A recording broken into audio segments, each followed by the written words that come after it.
विजय कौशिक जी, जरूर है। शिवम त्यागी ये कह रहे हैं कि यहां पर टेंट लगाने के लिए, राकेश टिकैत के लिए कांग्रेस के नेता जाते हैं। आप लोग बड़े बड़े नेता इंपोर्ट और एक्सपोर्ट कर रहे हैं ताकि आंदोलन के नाम पर अपनी सियासत चमका सकें। देखिए, यह इस देश के लिए गर्व की बात है कि एक जन आंदोलन में कांग्रेस के लोग टेंट लगा रहे हैं, या दरी बिछा रहे हैं, या पानी पिला रहे हैं, या भूखे किसानों को खाना खिला रहे हैं। तो हम तो धर्म का काम कर रहे हैं, देश हित के लिए कर रहे हैं। लेकिन भाजपा क्या कर रही है? भाजपा देश को तोड़ने की बात कर रही है, देश को तोड़ने का काम कर रही है। तो उन परिस्थितियों में अगर राकेश टिकैत केवल गोदामों को तोड़ने की बात कह रहे हैं, तो बुरा क्या है, गलत क्या है? आप मुझे बताइए। क्या बात कर रहे हैं? आज किसानों के, आप कह रहे हैं कि तो अगर भीड़ घुस करके व्यापारियों के गोदाम तोड़ देगी, आप कहते हैं कि गलत क्या है?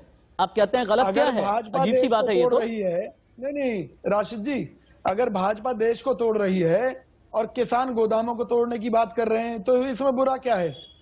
भाई आप ये देखिए, कांटे से कांटा निकलता है। हाँ। अगर मोदी सरकार, शिवम त्यागी, विजय कौशिक कहते हैं कांटे से कांटा निकलता है।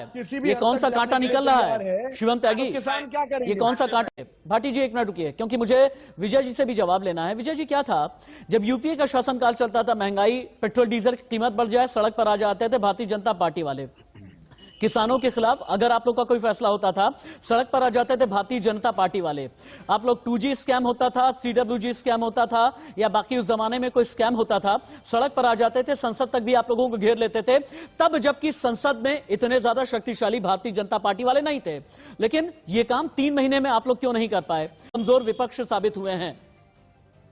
राशिद भाई, शायद आपकी जानकारी में नहीं है, हरियाणा के अंदर प्रत्येक जिले के अंदर किसानों के हक में लोगों को जागरूक करने के लिए पद यात्राएं कांग्रेस द्वारा निकाली गई हैं। हाँ। और इसी तरह से पूरे देश भर में किसानों के हक में सभी लोगों को जागरूक करने के लिए यात्राएं निकाली जा रही हैं। हाँ। और कांग्रेस देश की जनता को ये बताना चाहती है कि जो किसान बॉर्डर पर बैठे हैं, ये देश की सारी जनता की लड़ाई लड़ रहे हैं। हाँ। आज अगर हमने किसानों का साथ नहीं दिया, तो जिस तरह से पेट्रोल 100 रुपए से ऊपर क्रॉस कर गया है, इसी तरह से गेहूं भी 100 रुपए किलो से ऊपर ही मिलेगा। ये सरकार किसान आंदोलन में किसानों से बात क्यों नहीं कर रही? मैं आपकी जानकारी के लिए बता दूं, सरकार ये चाहती है कि लोगों का ध्यान किसान आंदोलन पर लगा रहे। तो ये जो महंगाई है, बढ़ती हुई महंगाई का मुद्दा है, बेरोजगारी का मुद्दा है, अच्छा। ये जो लोगों के काम धंधे चौपट होते जा रहे हैं, इन मुद्दों से लोगों का ध्यान हटा रहे। तो नींद आप ऐसा क्यों? कमाई बढ़ा क्यों नहीं पाए? मेरा सीधा सवाल है। 6,000 6,500 से ऊपर किसान की कमाई क्यों नहीं गई? मैं आपको एक बड़ी सीधी सी बात बताता हूं राशिद जी, आप इस अनुपात में ना देखें, आप ये देखिए कि इंसान का खर्चा क्या है और उसके बाद में कमाई क्या है। कांग्रेस शासन में किसानों के खर्चे बहुत कम थे, क्योंकि डीजल सस्ता था, उन्हें सभी तरह की सब्सिडी दी जा रही थी। और इस सरकार ने क्या किया? इस सरकार ने महंगाई इतनी बढ़ा दी है, इतनी महंगाई बढ़ा दी है। क्या बताइए, आपके और मेरे घर में सीधे मैं कह रहा हूँ। राशिद भाई, आप मुझे सिर्फ एक बात का जवाब दे दीजिए, मैं आपकी हर बात मान लूंगा। कांग्रेस सरकार के समय में आपको दूध किस रेट में मिलता था, गेहूं दालें किस रेट में मिलती थी, और आज किस रेट में मिल रही हैं? क्या आपकी कमाई बढ़ी है? क्या कितनी कमाई बढ़ गई है आपकी? आप बता दीजिए मुझे। मेरी छोड़िए, किसान की बात कीजिए। 6,426 रुपए देते थे आप किसान को, 6,426 मात्र। आप मुझे बताइए, अगर किसान दुखी था तो आज जो किसान है वो कांग्रेस का गुणगान क्यों कर रहा है? आप मुझे बताइए ना, क्यों मोदी जी के वो वादों मैंने तो नहीं सुना कि कोई किसान जो है कांग्रेस का गुणगान कर रहा है। आपने सुना तो वो बात अलग है। आप कांग्रेस के सिपहसालार हैं, मैंने तो नहीं सुना। देखिए, यहाँ धरती पुत्र भी बैठे हुए हैं, मनोज यादव धरती पुत्र भी बैठे हुए हैं कि किसान आंदोलन में कांग्रेस काम कर रही है, कांग्रेस के लोग काम कर रहे हैं, पहली बात।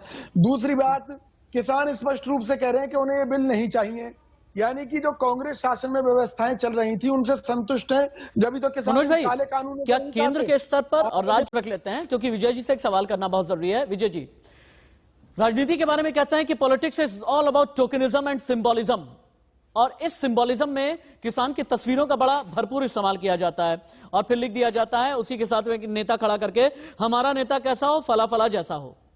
क्या इस पॉलिटिकल टोकनिज्म या सिंबोलिज्म में आने वाले विधानसभा चुनाव या जो भी अगला लोकसभा चुनाव होता है, इसमें आप लोग किसान नेताओं को भी इस्तेमाल करेंगे?